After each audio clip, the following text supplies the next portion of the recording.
नारद मुनि की भक्ति की यात्रा। प्रस्तावना। नारद मुनि भारतीय पौराणिक कथाओं में एक अद्वितीय और महत्वपूर्ण व्यक्तित्व हैं। वे ब्रह्मा, विष्णु और शिव के सबसे प्रिय भक्तों में से एक माने जाते हैं। उनकी भक्ति की यात्रा एक प्रेरणादायक कथा है जो हमें सिखाती है कि सच्ची भक्ति और समर्पण के माध्यम से किसी भी व्यक्ति का जीवन कैसे बदल सकता है।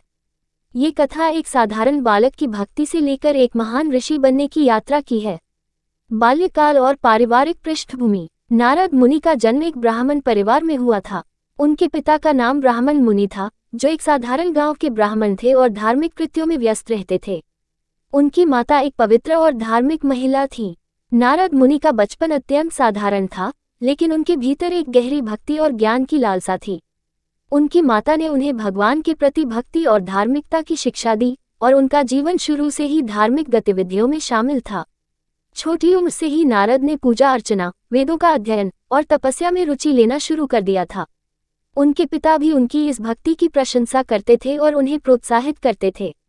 संगीत और भक्ति। नारद मुनि को भगवान विष्णु के प्रति विशेष प्रेम था।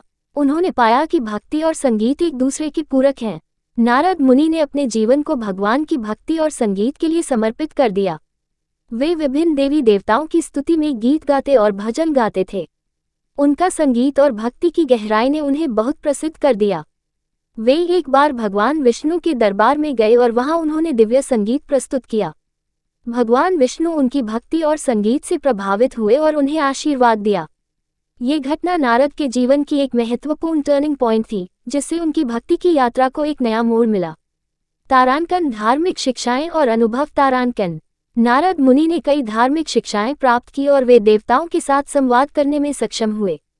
एक दिन नारद ने भगवान ब्रह्मा और भगवान शिव से भी बात की और उनसे ज्ञान प्राप्त किया। इन संवादों से नारद को भक्ति और समर्पण का असली मतलब समझ में आया। वे समझ गए कि भक्ति केवल पूजा अर्चना तक सीमित नहीं है, बल्कि ये दिल की गहराइयों से जुड़ी एक सच्ची भावना है। नारद मुनि ने यह भी सीखा कि भगवान विष्णु की भक्ति से मनुष्य को हर प्रकार के दुखों और कष्टों से मुक्ति मिल सकती है।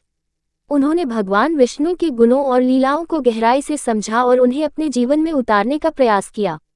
भगवान विष्णु के साथ संवाद। नारद मुनि का भगवान विष्णु के साथ एक विशेष संबंध था। एक दिन भगवान विष्णु ने नारद को दर्शन दिए और उन्हें अपनी दिव्यता और शक्ति का अनुभव कराया। नारद ने भगवान विष्णु से पूछा कि सच्ची भक्ति का मार्ग क्या है। भगवान विष्णु ने नारद को उत्तर दिया कि सच्ची भक्ति वह है जिसमें कोई भी स्वार्थ या संलग्नता न हो, और इसमें पूर्ण समर्पण और प्रेम होना चाहिए। नारद मुनि ने भगवान विष्णु के उपदेशों को आत्मसात किया और अपनी भक्ति को और भी गहरा किया।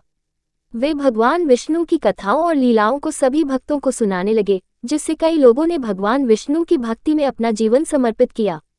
उपसंहार। नारद मुनि की भक्ति की यात्रा केवल उनकी व्यक्तिगत भक्ति की कहानी नहीं है, बल्कि यह भक्ति और समर्पण की एक प्रेरक कहानी है।